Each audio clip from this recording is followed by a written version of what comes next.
তো তোমরা অলরেডি জানো যে আমাদের ঘরের কাজ অলরেডি শুরু হয়ে গেছে, লোকজনও সব চলে এসেছে। আর এখানে আজকে হবে পিলার ঢালাই, মানে ওই পিলারগুলো করার জন্য যেটা করতে হয়। তো আমাদের জায়গাটা অনেক নিচু জায়গায়, জল পুরো এখন দেখো কি পরিমাণ জল ভর্তি। আসলে মিস্ত্রিরা দাদারা সব খুব কষ্ট করেই কাজ করছিল। আর সকলেই, আর কিছু তো করার নেই, রোদ বৃষ্টির মধ্যেও কাজ করা যায় না। আর রোদের মধ্যে যদি কাজগুলো না কমপ্লিট হয় তাহলে আমাদের খুব অসুবিধা হয়ে যাবে।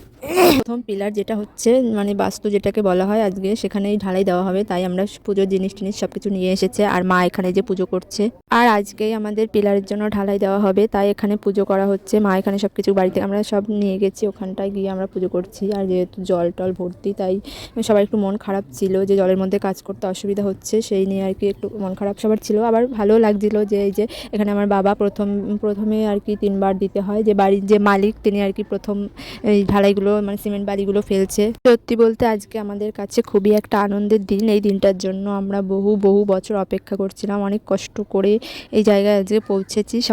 সবাই আমাদেরকে একটু আশীর্বাদ করো যাতে সব কাজ ভালোভাবে মিটে যায়, আমাদের ঘরের কাজটা খুব ভালোভাবে তাড়াতাড়ি কমপ্লিট হয়ে যায়। আর আজকে রোদটাও দিয়েছে, মানে প্রচণ্ড রোদ দিয়েছে। তো বাবার তো সকালে ডিউটি থাকে, বাবা ওখানে থাকতে পারবে না। আর মায়েরও বেশিক্ষণ থাকলে কষ্ট হয়ে যায়, তাই আমরাই ওখানে কিছুক্ষণ ছিলাম। দেন আমরা চলে আসি বাড়ির দিকে, কারণ ওদের জন্য নিয়ে যেতে হবে একটু খাবার। আমাদের জায়গার পাশেই একজন মানে যে মিস্ত্রি এসছে তার মেয়ের বাড়ি, ওখান থেকেই আমাদের জল নিতে পাঠিয়েছিল। আমি চলে এসেছিলাম আমাদের বাড়ি থেকে একটু খাবার জল নেওয়ার জন্য, কারণ আমাদের যেহেতু নতুন জায়গা, এখনো জলের ব্যবস্থা করা হয়নি। আর এখানে মিস্ত্রিদের খেতে দিয়েছিলাম রুটি, কলা আর একটা করে লাড্ডু। তো মিস্ত্রিরা খেয়ে আবার কাজ শুরু করে দিয়েছিল এখানটায়। আর আমি আর আমার ভাই বসেছিলাম, বাড়ির মালিকদের থাকতে হয় তাই আমরা দুজনে বসেছিলাম, কারণ আমাদের বাড়িতে আর এখানে থেকে একটু দেখাশোনা করবে বা কিছু, আমরাই আছি এখন। তো আমার ভিডিও কেমন লাগছে কমেন্ট করে অবশ্যই জানিও। আর এরকমই আমার জীবনের সমস্ত সুন্দর সুন্দর ঘটনা তোমাদের সঙ্গে শেয়ার করব।